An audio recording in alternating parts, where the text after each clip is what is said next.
Good. All right, sweet. Try to blur my background here. Looks good. Yeah, I've been not feeling great the past couple of days, but I feel good now. Sweet. The apartment looks sick. You should keep it. Mine, there's nothing on the walls. It looks like a fucking homeless person lives here. It's that clean though. Yeah, it does look clean.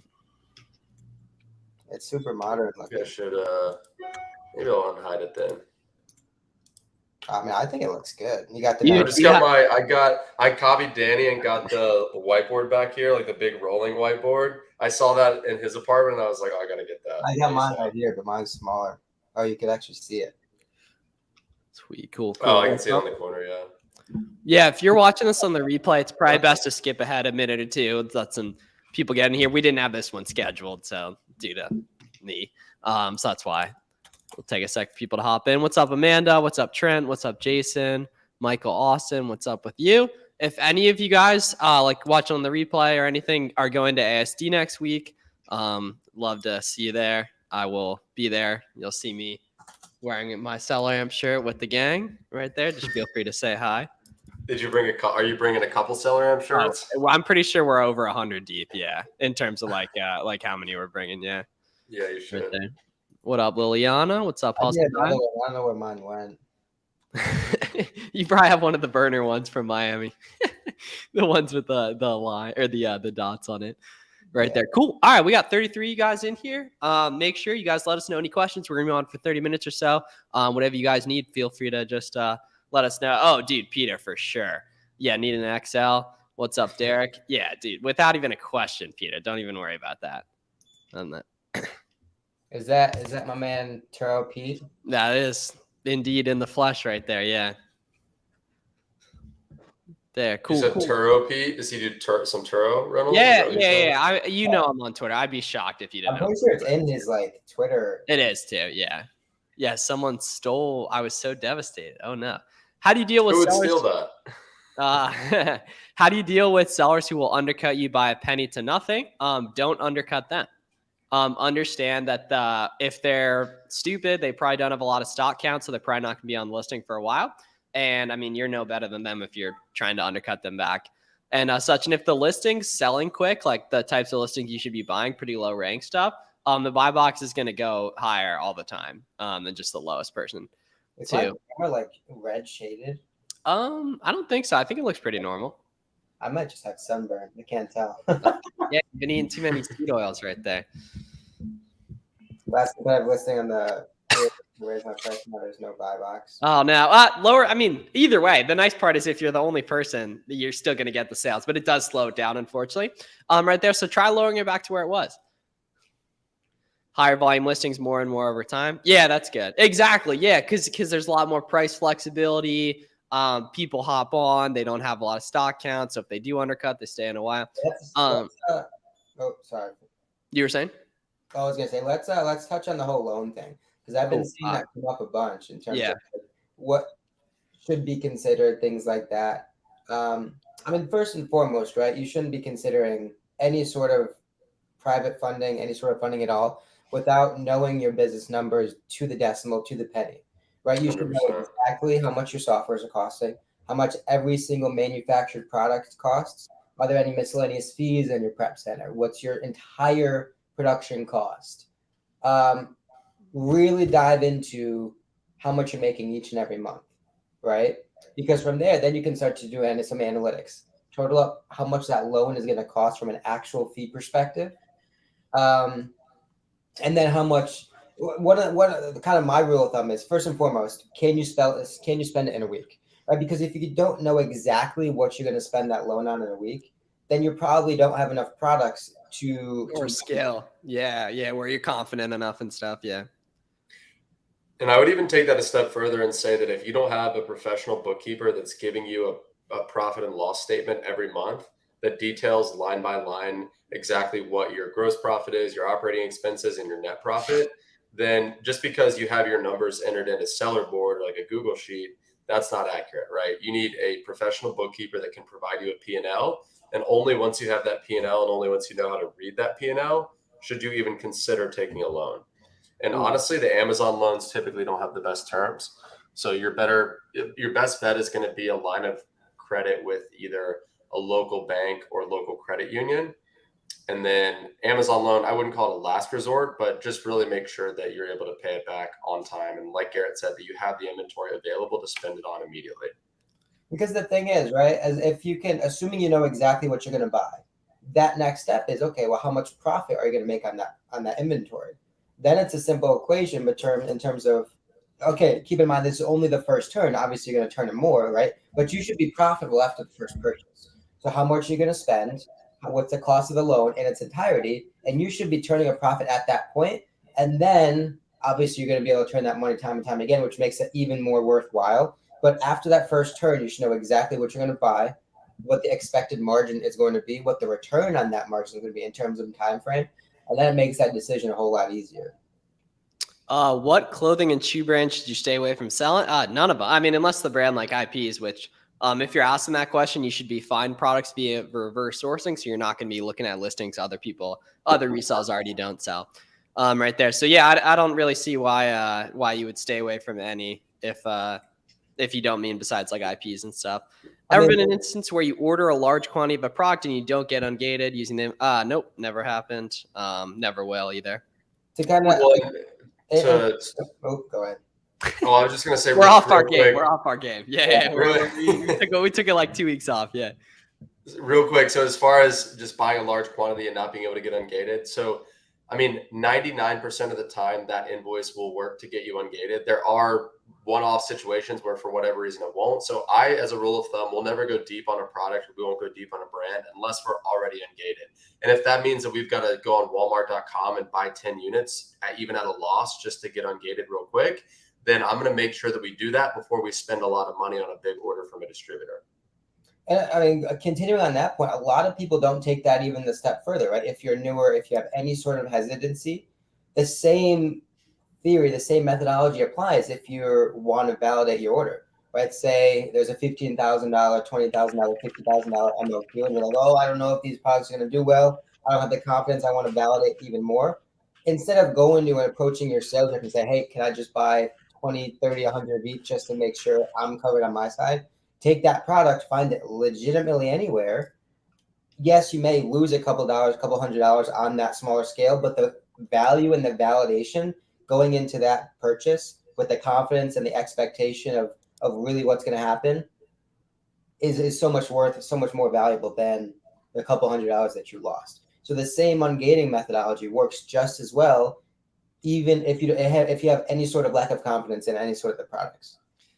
How many ASINs do you shoot for sending in a month, including OA and wholesale? Is it strictly based on what you want to spend per month? Yeah, ASIN count's a vanity metric, man. Focus on making the money you want to make. And, over time, you're going to get more comfortable with higher quantities of stuff. That's going to lead to less ASINs right there. But, if you're asking that question, it probably what you want to be doing is just placing test orders on as many profitable ASINs as you can find. And then over time, you're going to be able to restock those. You're going to get better at finding new items. Then you're going to buy bigger quantities of those. That's just going to grow your business right there. Sadiq, month check-in. Sadiq's right on his way to his first 100 month right there. I know he's already past 50, but Sadiq, do let us know.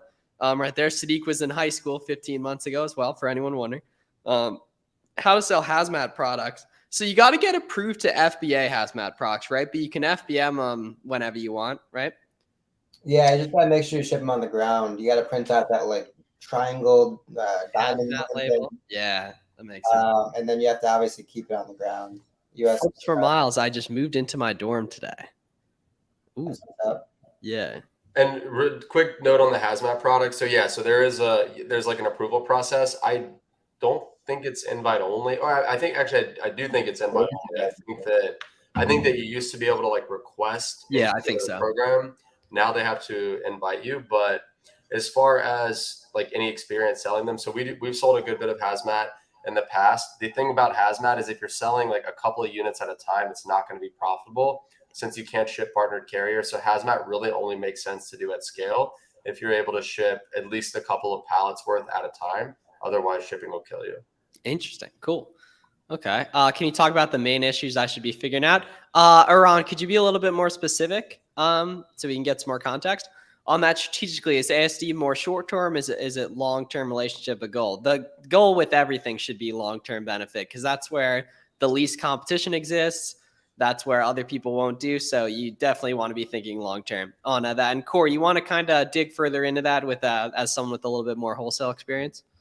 Or So I see ASD. I mean, you could look at it as a short-term play. You could look at it as a long-term play. A short-term play meaning that you can go, like, we'll be placing orders at the show, right? So it's short-term in the sense that you can spend money at the show with suppliers that you just met right then and there. But it's a long-term play in the sense that you want to then take those relationships online, right? So when you get home, you want to follow up with the people that you talk to. You want to call them, you want to email them, you want to do continued business with them over time, because that's how, when ASD comes around next year, you walk right up to their booth. They know who you are because you've been doing business together for the last 6, 8, 9 months. And it's so much easier to get better discounts in that case. So, and quick, just plug too. So for those of you that aren't aware of my podcast, it's the Amazon Wholesale Podcast. I've got an episode dropping Wednesday, where I talked to Danny Sordo. Some of you might know him. He's a wholesale seller. Yeah, I think so. Yeah. Oh, yeah, that's my guy, actually. Yeah, I completely know who you're talking about. Yeah, he's a homie. Cool, and so we talk. It was like a 30-minute episode, pretty much all about trade shows. We go deep on ASD, like our strategy. So if you're going to ASD, or if you're considering going to ASD, or even if you're missing out this year for whatever reason, I think that episode will help you a lot. I mean, I learned from Danny. And you said that's coming Wednesday, right? Yeah, Wednesday. So that'll be on my YouTube and all podcast platforms.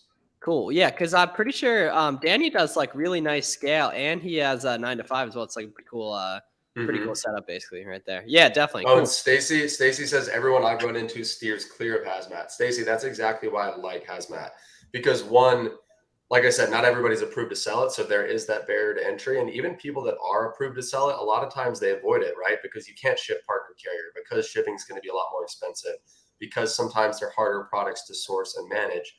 But those are the reasons that I like it. Danny Huso, our friend Danny Sorto, Sorto. And you got to check out, if you subscribe to Corey's YouTube, you'll see that when it comes out on, I believe it's Wednesday, you said, right? Yep. Cool. And then we'll definitely do an ASD recap on us three, too, on that. Do you guys mind sending where you're staying in the private chat? I'm curious. I'll send where I'm staying, too, because I have no idea the geography of Vegas. Yeah, I'm at an Airbnb. I was at the Wynn. Oh, cool. Okay. You gotta be on the strip, Miles. You gotta be on the strip. All right, well, bro, you're acting like I'm not. I am. You're in a good spot, Miles. You're in a good spot. Oh, really? Okay. Like, is that like a nice place? I'd heard it's a nice place on the strip. All right, cool. W Crew, what up? What up, Prodigy? Damn, Prodigy got the Clips channel rolling now. Okay.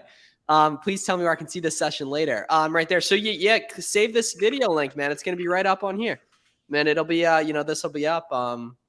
Chilling right there. Corey, are you using that mic? You're kind of like echoing.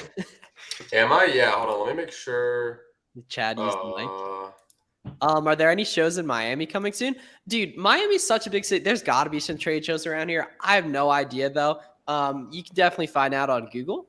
Right there. And then our friends are hosting the Miami Sellers Conference, which is probably going to be in January or February, which is not necessarily like a trade show, but more just like kind of a big convention of the Amazon Reseller Basketball Tournament is going down that weekend. Yeah, you guys say that and you guys just don't come to Miami, like acting like I'm not sitting here handing out buckets 3 times a week, like with an open invite to any of you guys. He's talking about us? Yeah, you. Bro, anybody going on? Well, not anybody, but like anybody that's decent. Yeah. Who mainly plays, like you and Danny? And then I mean randoms. Like it's a major band of characters. Like I mean it's you pull like I mean any inner city YMCA like. That was literally my childhood. We went to the YMCA every single day after school for like 7 years straight, playing basketball every day. It was like that was everything. It's the name of the game. And my mic should be better now. My webcam mic I think it is better now. Yeah. What clothing brands are notorious for IP complaints? That's a good question. The bigger issue with clothing is Amazon, right? So Under Armour, Adidas, Amazon's going to be really notorious for being on those. So you'll just want to filter out Amazon from the history and from the current data points of what you're looking at, and that'll kind of give you a warmer, better result data set. But in terms of IP complaint, Miles, you probably know better than I don't really know that there are any, right? I don't know. I mean, if you're just doing reverse sourcing, you're not really gonna. You guys hear that right there? You guys see it? No? Okay. You're not going to come across brands at IP if you can see it being sold. If you're going to see the Keepa charts. You're not going to buy anything that looks bad. Right there. Any tips on expanding my Twitter connections? Look at what everyone else does that's really having success with it and do that, right? So get on video, post a lot, and then just let time do its thing, right? Like the more you can share your personality, the more people are going to find things to relate to you with. Show your face. Go to Pete's Twitter, Pete's Flips Twitter. Yeah, exactly. That's a really good example. Yeah. He did it as good as anyone has, right? Posted videos from the beginning. He found his squad. They're all killing it. They're all. I made it. I made their squad, but hey, matchmaker. And then write threads too, like write group chat that they made without you though. Oh, this is lit. Wait. Well, real quick. So if you're trying to grow on Twitter, like write daily threads. And if you're not in a position where you feel comfortable teaching people, like maybe you are newer, just write daily threads about what you're working on, right? What you're doing. You could write a thread about, let's see, a supplier that you reached out to where maybe you got denied, but what you learned from it, right? Like just, there's always a learning opportunity in everything that you're doing. And so just writing kind of long form about what you're working on seems to work pretty well for a lot of people. Pete, put your, he's in the chat. Let's go, baby. Let's go. Chat so people can go look you up. If you're looking to grow on Twitter, that's the methodology. That's the. Oh, dude. Okay, we're all staying super close to each other. That's fire. Damn, I can't fucking wait. Oh my gosh, I can't fucking wait. Way close. It's all you can see all the hotels right down the line. Oh, for real? Cool, Yeah. Cool. Just starting out fully FEM. Can I exclusively ship shoes and small products in white poly mailers? So I would put shoes in boxes. Other than that, yeah, I mean, as long as it's not like something that's going to get crushed in a poly mailer, which it isn't a lot of stuff, you'll be chilling. Softwares to source products. SellerAmp and Keepa, man, Rudy. Yeah, check out. I got like an hour-long source meet. I'm gonna make another one tomorrow, I think. I'll send a link to it. It's like 45 minutes of me printing wealth with SellerAmp and Keepa.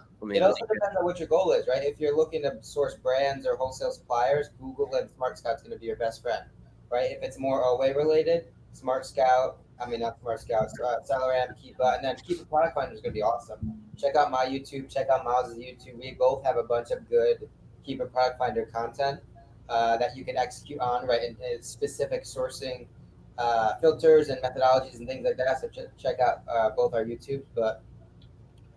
Nike is hard to ungate with Kohl's. My bros tried like 7 times.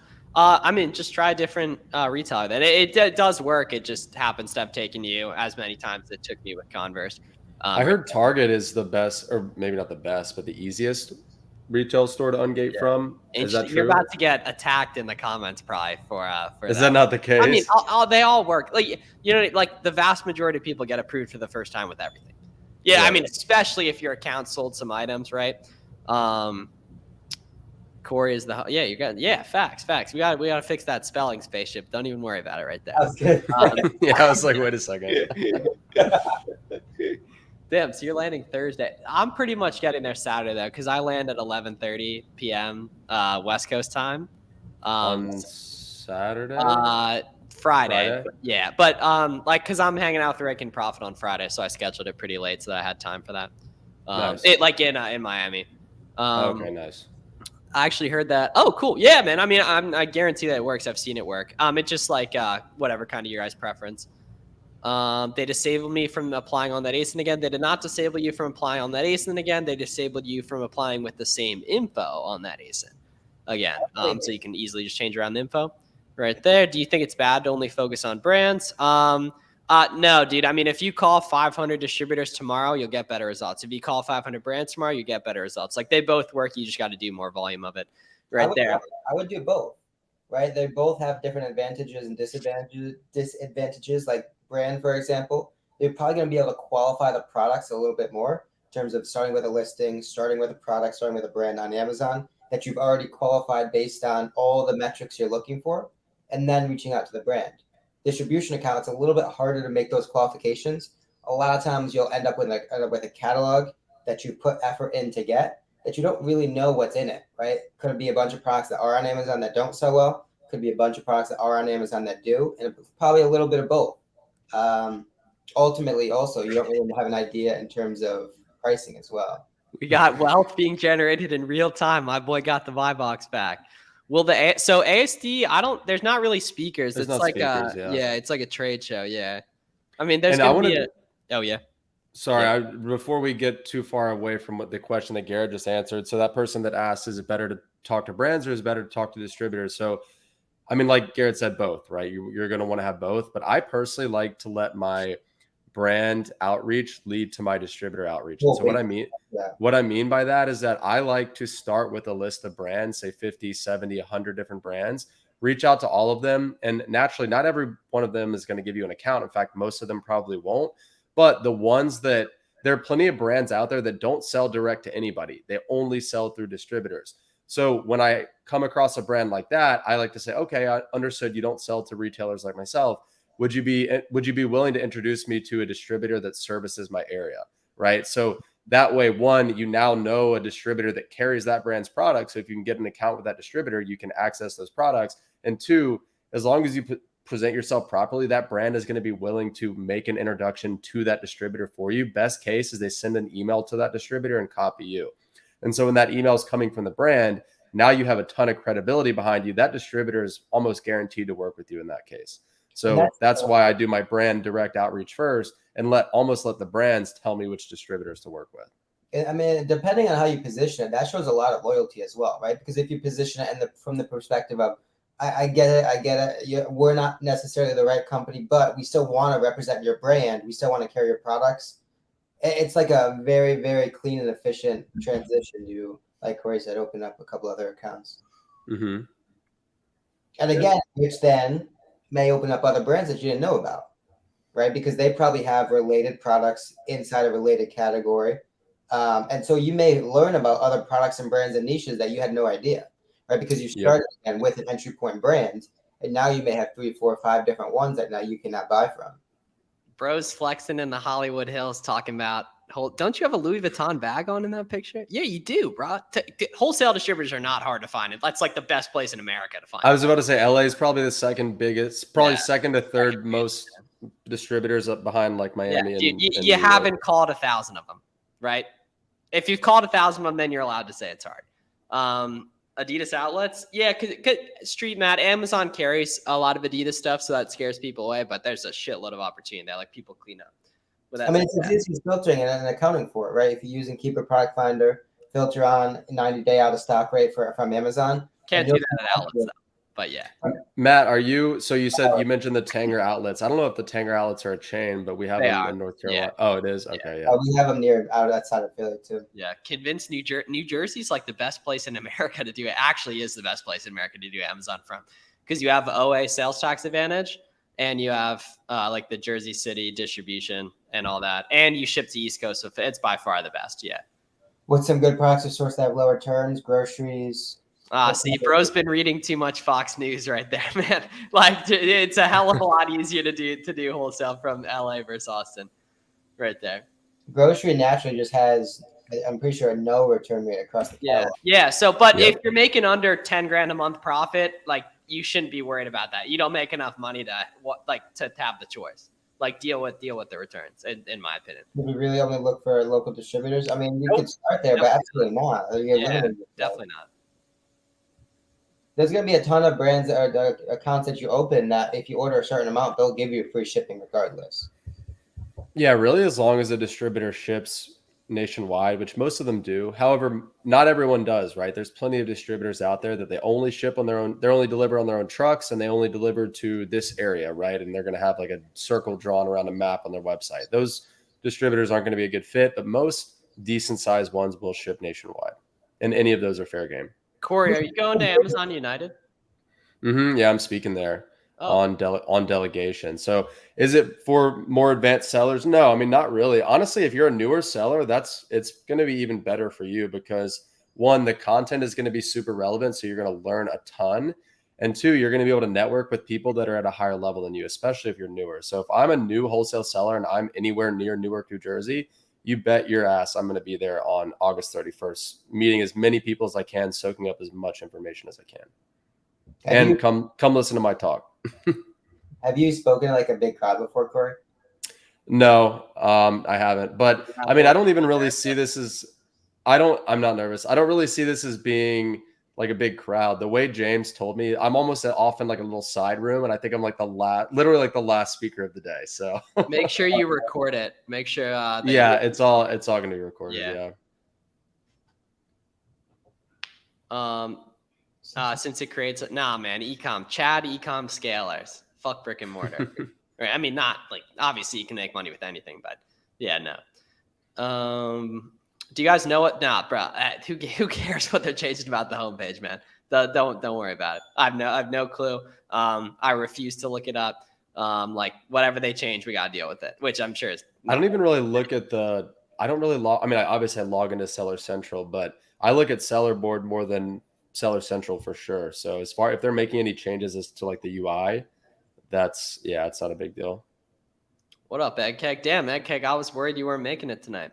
Flying to ASD, damn nice. I wonder why they're doing it on a Thursday though. But I don't know. Well, it is the Thursday before, so it's like that weekend is Labor Day weekend. So I think they assume that a lot of people. Okay. off, Garrett's the type need to go to the Jersey Shore for that. For what? For Labor Day weekend. Yeah. Oh, I don't know. I'm not doing anything Labor Day weekend. He's gonna call me. He's gonna have like a White Claw right here. He's gonna have his fake Ray-Bans right here. Wear like a wife beater on the beach. What kind of expenses do you track on Seller? Everything, as much as you can. All your softwares, obviously your prep fee, manufacturing fee, everything. So not that I disagree with that. It's just that we do it differently. So in Seller Board, we only track our COGS, right? And then as far as inbound shipping, if you're shipping partnered carrier, that's going to pick that up automatically. We don't input any of our software, any of our expenses into Seller Board aside from COGS. But when we get our P&L every month from our bookkeeper, that has any of our software expenses, payroll, all that stuff included there. You can contact Scott Needham. I got no idea if they're doing like recorded sessions or anything. What's up, Tyler? Do you prep centers list your products? Absolutely. English, I appreciate that. I appreciate that. Criminally underrated. I love that. Someone asked, is 3 niches too many when starting wholesale? I was thinking grocery, supplements, and beauty. Well, look for good products and don't worry about the niche. Look for good data right there.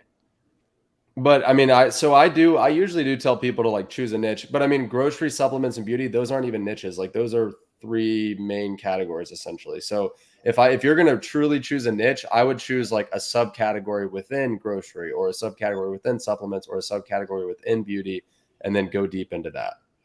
Yeah, I mean, for OA, it makes no sense to source by categories, but with wholesale, I think it makes a ton of sense. Yeah, definitely. A lot more specific. You can drop brand, competitor names, product names, all that sort of stuff. And we go category by category or like niche by niche. Favorite methods to find distributors. So Google's always been our most effective. And then coupling Google with the SpyFu method. So I wrote a thread on that recently. I think I have a YouTube video on it. I think I just recorded one. I don't know if it's out yet. But when you find a good, legit distributor lead from a Google search, then plugging it into spyfu.com and looking at the organic competitors can sometimes yield an additional 1 up to even 5 additional qualified distributor leads from that initial lead. So that can be a way to turn 1 lead into 5, which can then turn into 6, 7, 8 more, depending on if you turn around and plug those new leads into SpyFu. So that's a really big hack. Yeah, that's some sauce. I hadn't heard about it the first time you posted the thread about it. Yeah, somebody told me that like 3 or 4 years ago. It helped us a lot. Someone said like for groceries, my niche is edible underwear. Yeah, there you go. That might be a grocery, that might be apparel, or a mix. Nope, you don't have to list the products that you buy for ungating. You should. I mean, even at a loss, just to get your money back. But yeah, you don't have to.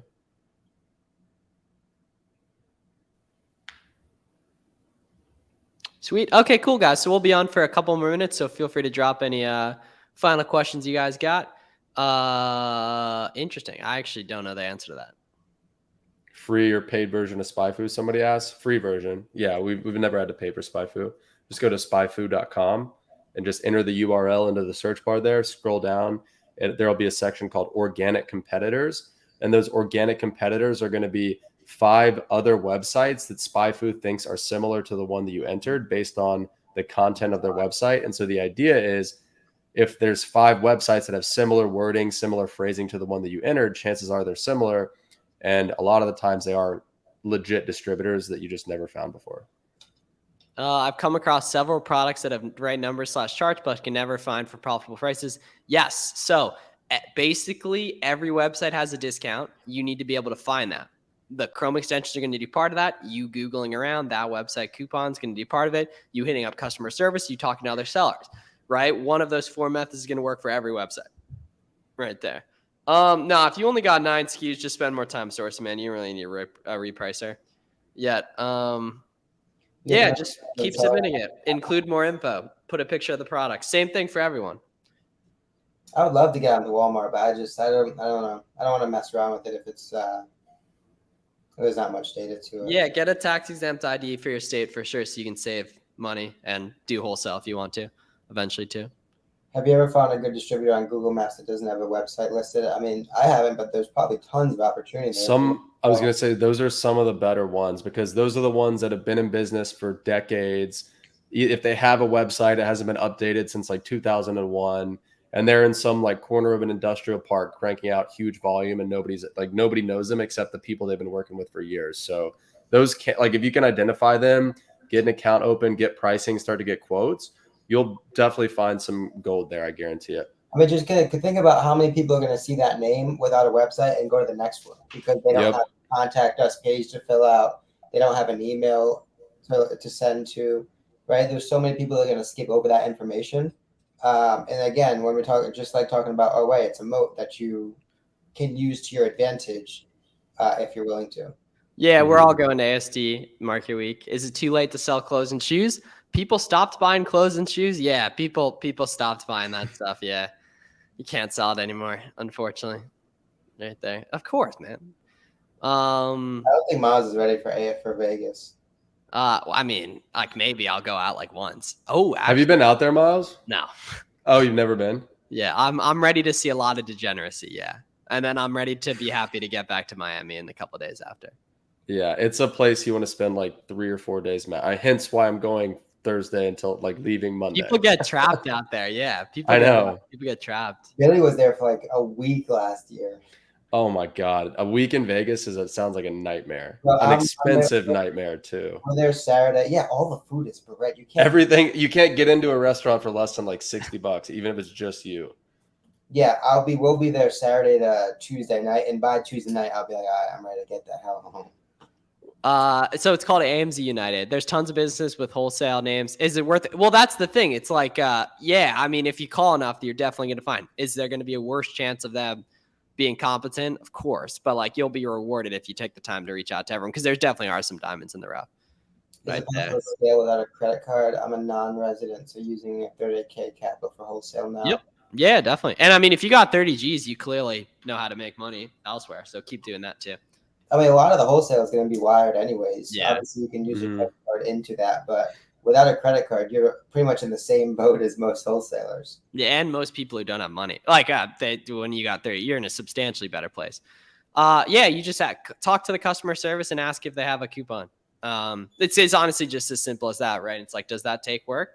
Fuck yeah, it takes work. But then they tell you about it, and then you use that for the next year, and you make $5K. 12. Well, and you could also even you could almost look at it from like a wholesale lens. Like you can call up customer service from some of these retail websites and say, hey, I'm looking to purchase a large quantity of X product.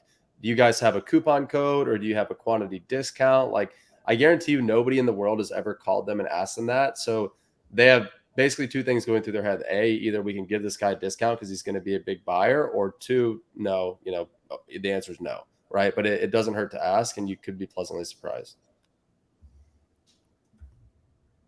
So somebody said, how many cold calls do you recommend making a day if you're just starting? All of them, as many as possible.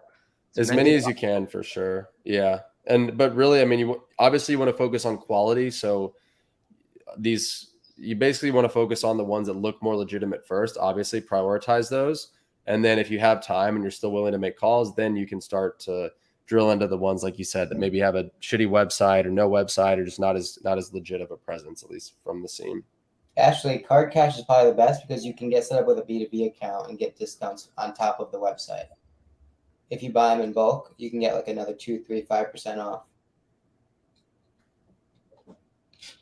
Don't most items on Amazon like ranch dressing have people selling on Amazon already?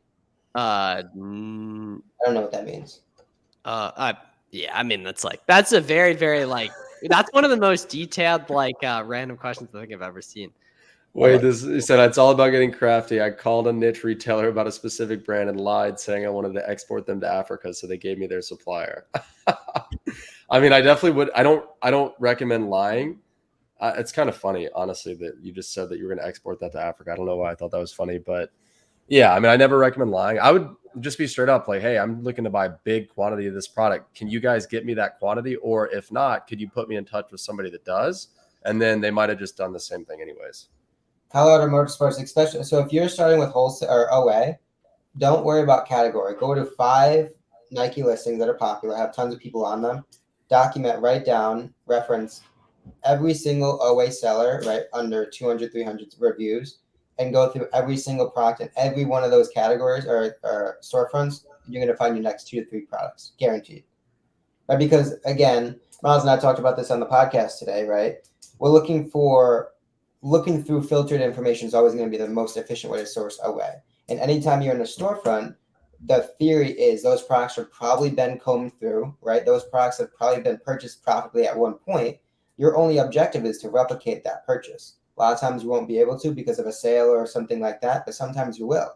But if you stack a lot of those products on top of each other, meaning you go through 500, 1,000, 3,000 products, of those products inside adjacent storefronts, you're bound to have success.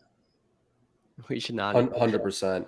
Alex, so real quick, yeah, shout out to Alex. Good stuff, man. So that's fine. He did a consulting call with me back. This was months ago, back when I was still offering those. He was one of the first guys I talked to, and yeah, he is one of the few that would pay for a call, get information. I'd basically give him all the steps to take, and he actually implemented. Whereas, as you guys know, most people don't. So, Alex, that's good stuff, man. Keep it up. Fine. That's fucking awesome. And now you just got the return on that coaching call 1,000 times over. 100%. Yeah, easily. How do I find profitable products faster? By looking at warmer, more qualified, more filtered products that are less combed through. Is there, dude, people make it, bro, they're listing shit and it's selling, man. I don't know. Right there, it's, I mean, they're just listing products and that, unproven listings, and they're selling stuff. I mean, I don't know kind of what else to tell you right there. The fastest way to find products is to get really quick at disqualifying products, right? The quicker, and this is going to be the main differentiator between any sort of OA seller. The quicker you're lying, bro is lying. Some of these comments, bro, yeah, you would be the type of dude to ask how to FBM right there, getting drugged by a hooker. I don't believe that though. But it's funny because that's like the least crazy stuff that happens out there. Like that's like everyday stuff in Vegas. Not that I would know, but there's some stories that go around. That's good shit, Corey. Just ordered 400 plush at 413 that sell for 38 on Amazon. Awesome. Yeah, are those seasonal? Are they selling it for 38 right now, or do they sell for 38 during Q4? Either way, sounds like you got a good deal there. Why does OA generally have better margins than wholesale? That's not true. You just haven't found enough. You just haven't gotten a good pricing or haven't done wholesale long enough. So Victor, I really have to hop off. I got an 8 o'clock. Okay. Yeah, keep the money in business as long as possible. Right there. Cool. All right. Follow these guys on socials. SellerAmp, keep up. Get after it. You can do this, guys. I believe in you. Right there. Don't let me down. Don't let me down. What else? Yeah. Oh, man. Cousin Elijah. We were worried. That was the one person we were missing from the normal crowd. Right there. Yeah. Sorry. Yeah. Get after it on the. All right, man. Catch the replay. We'll see you in the next one. Sweet. See you guys. Have a great night. Damn, G-Body just dipped right there. Yeah.